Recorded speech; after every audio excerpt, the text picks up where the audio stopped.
Rocky Jones, Space Ranger, Space Ranger, Space Ranger, starring Richard in Bobby's Comet, Chapter 1.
Can you still see the meteor? Yes, Vena. And it's drawing nearer and nearer. You already have a comet named after you, Professor, so this one's mine. You promised. Bobby's Comet. Maybe it's as big as the world. Maybe bigger.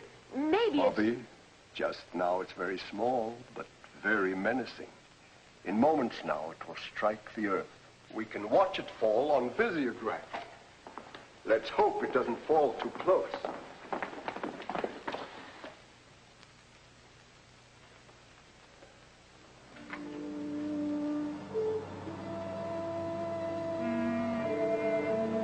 Gosh, Vena, it'd be a dirty trick if my comet landed on top of us.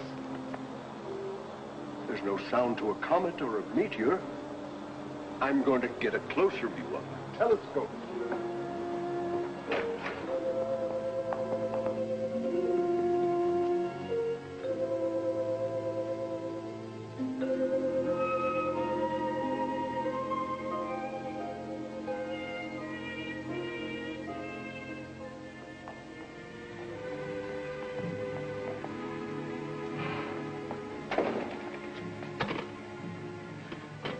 Mr. Secretary! Mr. Secretary!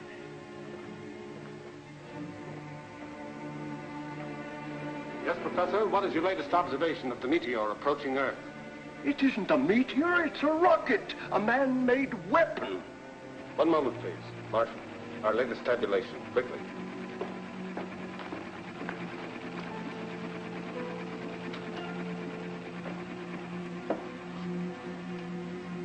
Position now. Celestial meridian, 87 degrees. Parallel, 233 degrees.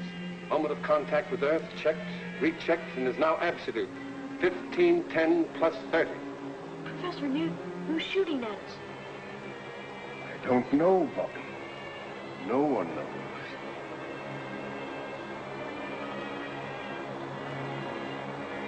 $45 seconds to go, sir.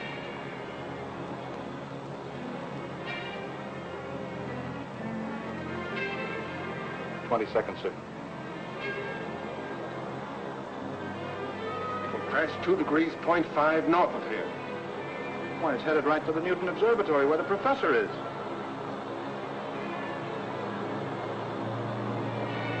Only 7 seconds more, sir.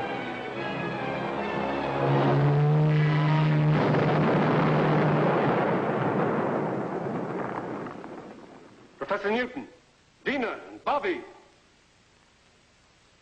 Professor Newton, answer. Are you all right?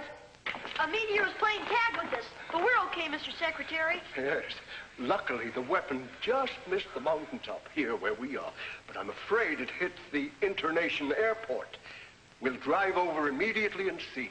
I'll report to you from there.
find where it landed?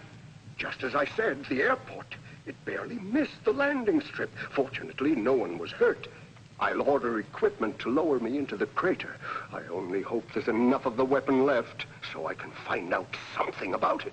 We've got to somehow, but take no unnecessary chances. Be careful, Professor. We're lucky, Marshal. If this is the start of a bombardment of Earth, their first shot was wasted. Where's Rocky Jones? That's Rocky in his orbit jet, sir. Rocky isn't convinced that Griff is dead, so he's patrolling the Asiatic region to be on the lookout. Right?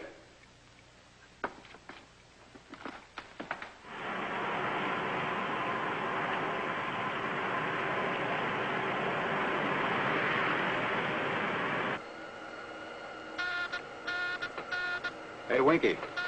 The astrophone's running over. Get on it. Office of Space Affairs to XV2.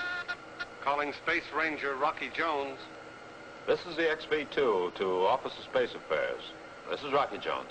Cancel your patrol, Rocky. Report back immediately. Yes, sir. We should make it by 0214. Over and out.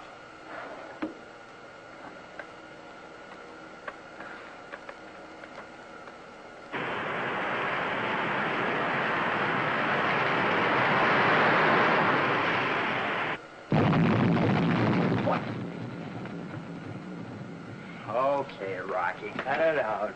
Cut out what, Winky?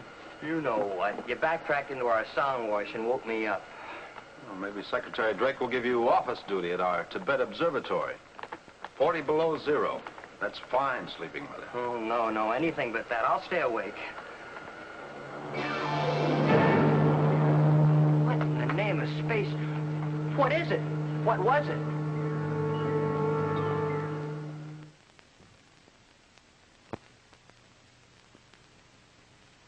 Now these are the fragments I was able to dig from the crater. The entire missile, its shell, its mechanism, was built of this crystal-like material, which I would call a poor substitute for our alloys. Poor substitute, Professor. Well, for anything at all to remain after such an impact, I think, is remarkable, especially after the great distance it traveled. Phenomenal power, Rocky. Yes. We on Earth, with all our ego, we're far behind whoever built this missile. Well, what about atomic energy, Professor? Oh, they probably had that long before we did. Oh, Marshal, have you been able to contact our Tibet station? Haven't they answered yet? Sorry, sir, they haven't replied to my signals. I'll keep on trying. I can say this, however, that basically the power used to project their strange weapon is developed by friction. For example, rub two pieces of crystal together and intense heat and energy are generated. Careful, Bobby. That's powerful material. That's right, Bobby. Now, Vena, what are your conclusions in this matter? Well, sir, I can show you on the map.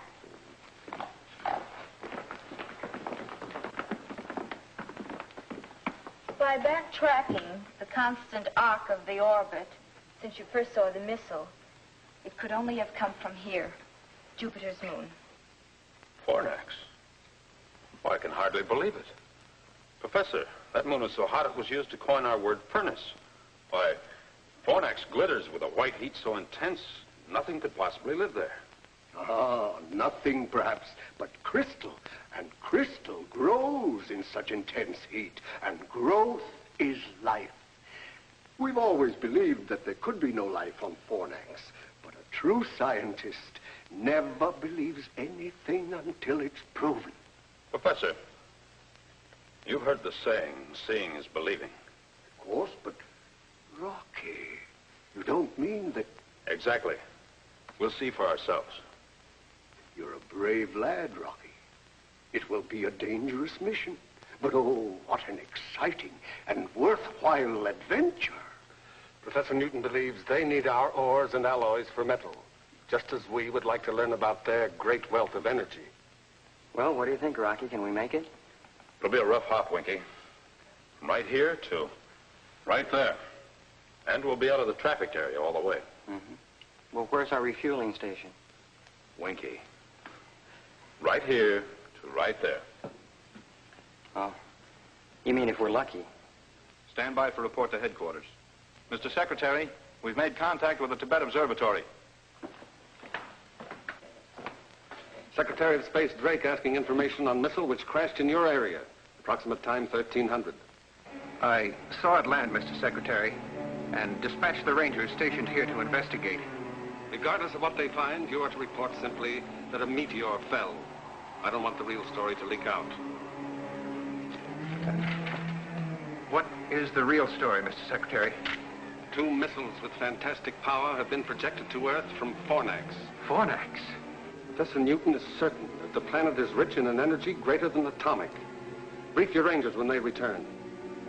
This information is not to be made public until Rocky returns from an explorative flight and we can stake a claim.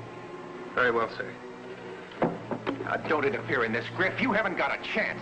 So Fornax is a rich prize, eh? And Rocky's going to stake a claim for Drake. Well.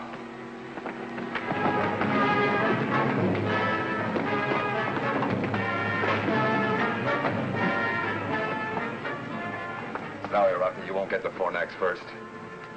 In fact, you won't get there at all.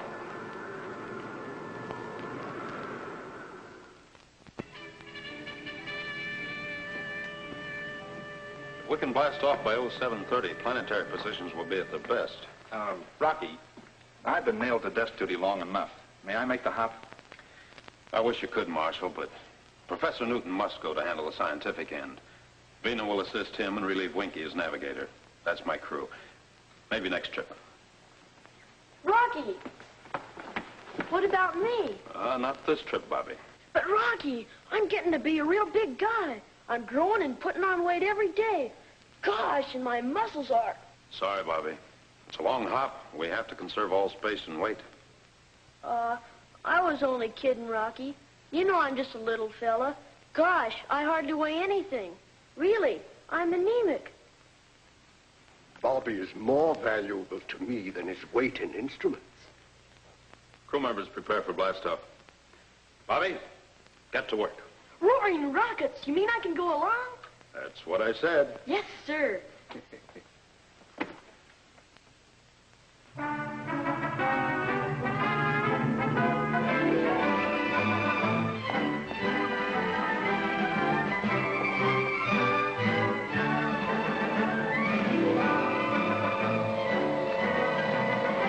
Start off there, boys!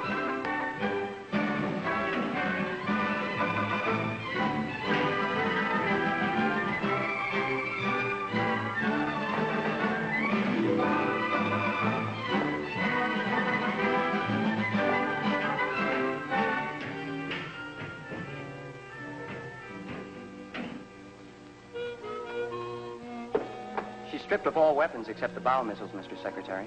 I'm sorry it had to be done. But with the full capacity load of fuel, you're still on the danger mark of a successful blastoff. Well, sir, what good are weapons? If the folks on Fornax want to fight and they have as much power as the professor says, then anything we'd have would look like so many pea shooters. Quite right, Winky. Ship ready for blastoff, sir. The ground crew is ready too, Rocky. The propulsion necessary to get you off Earth is 20 tons against a power setting of 8. The acceleration thrust will be G4.6. Shall I alert the blastoff synchronizer, sir? I'll do it, Winky. Take positions.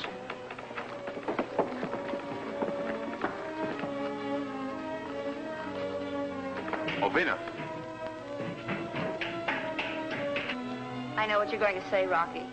With an acceleration of G4.6, there will be a shock which will cause us to black out. Don't worry, Rocky. Professor Bobby and I are up to it. We'll be the best crew you've ever had. Thank you, Vena. Switch on blastoff synchronizer.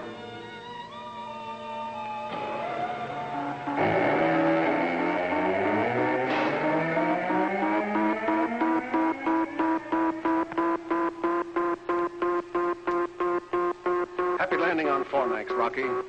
My main worries will be over when you're safely in space. You're loaded with fuel to the limit. We'll make it, sir.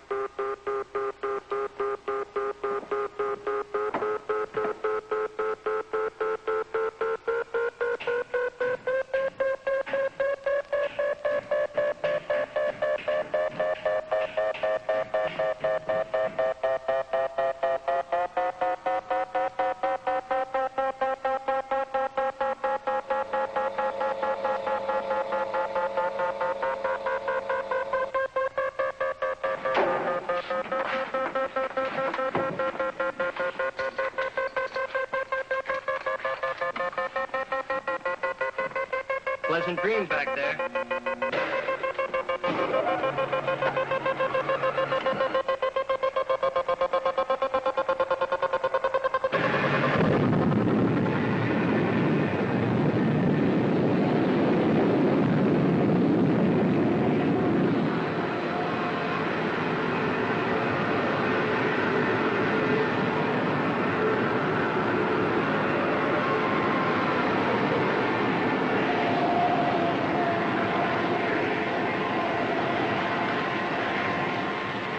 Perfect blast-off, sir.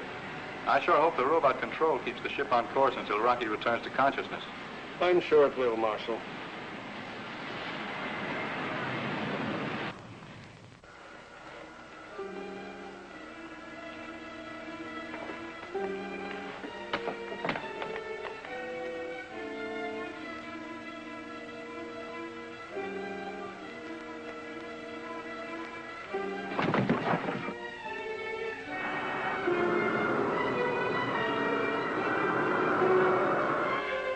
What's happened? They're in a crash dive. Rocky! Rocky, can you hear me? Rocky! Come in, Rocky! Rocky! Pull out of your dive!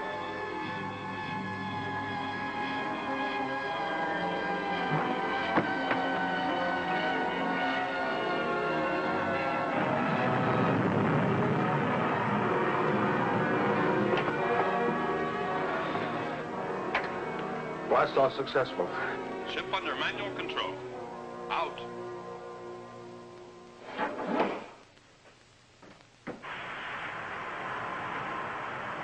Gosh, what happened? You must have come to and then blacked out again. Golly, Rocky, Go tell the crew the blast-off was super stellar.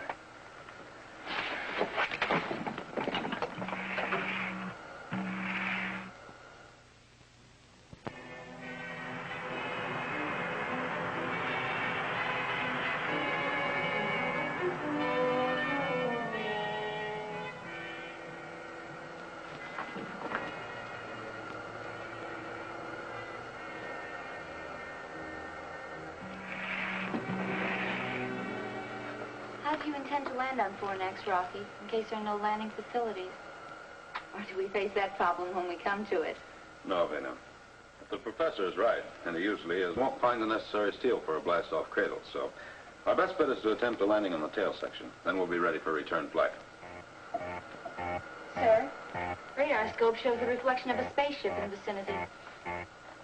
State our flight license. As for identification. XV2 on license flight 4, 540. Please come in and give flight license. XV2 to unidentified spaceship. Please give flight license. XV2 to unidentified spaceship.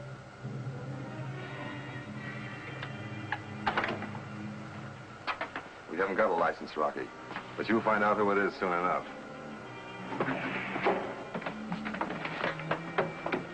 Griff, huh? Right. Take your battle stations.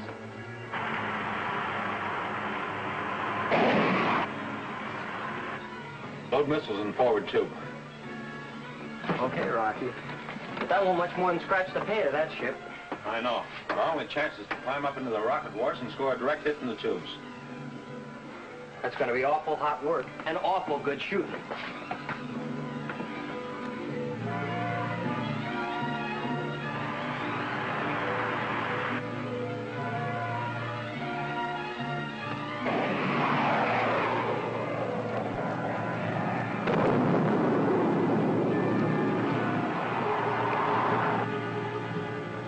Great shooting, Rocky. Hey, Rocky, switch on the grin. Look.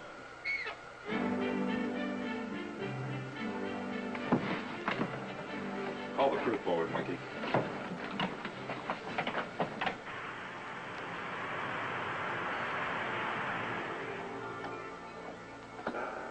As you know, we left with just enough fuel to get us to Fornax and return. We didn't anticipate the incident while blasting off, and, well, now this brush with Griff has used our small fuel reserve. Now, we have three choices. The first, we return to Earth and refuel. You won't get my vote on that, Rocky. Nor mine. The second is to change course, head for the RV-5 space station, refuel, and continue on our way. That should get us to Fornax and back to Earth. Yes, but Rocky, we can't risk taking the extra time. Think what could happen if a third missile crashes Earth. What's your third plan, Rocky? Without further incident, we can probably make Fornax, but then we gamble. Does that moon really have life? And if so, can its inhabitants supply the power to get us back to Earth? You know how we're voting, Rocky. That goes for all of us, Rock. You see, even the orbit jet agrees. Can't get her an inch off course.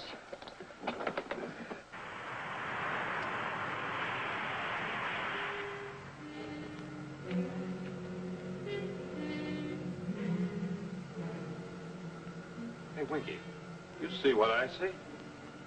Well, rattle my rocket reflexes. Crew forward. Fornax, dead ahead.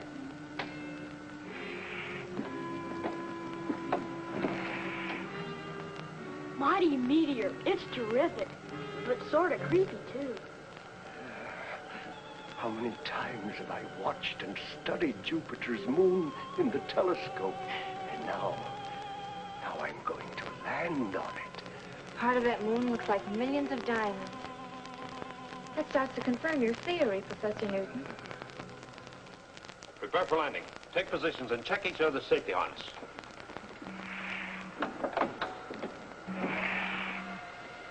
These instruments must be daffy. We're accelerating at 28 miles per second. Gravitational pull's terrific on us. It's twice that on Earth. Stand by to erect and uncase gyro. Standing by, sir. Erect and stabilize. Erect and stabilize. Give me a 90-degree arrow signal in the gyro. Signal in, sir. Hang on. We're turning shift.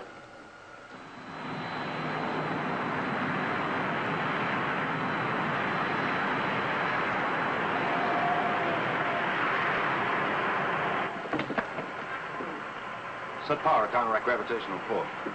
Counteraction power on, sir. Give me 3G boost, Winky. 3 Gs. Give me an altitude count down. 65,000. 55,000.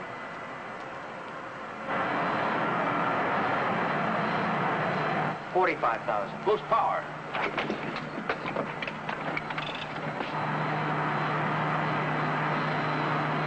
Give me more, Winky. More! Full power, Winky. Come on, got it. Full power on, Rocky, but we can't keep this up. What's our emergency tank? We're already on it.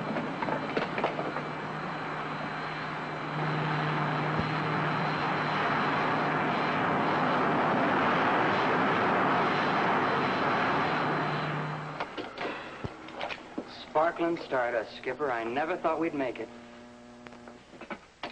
End of the line, folks. Step right up for your first look at Fornax.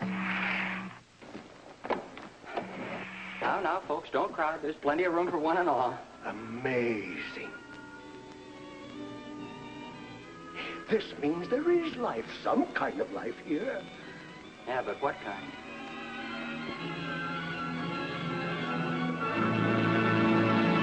Week, same time, same station, when we again take you into outer space for further adventures with Rocky Jones, Space Ranger.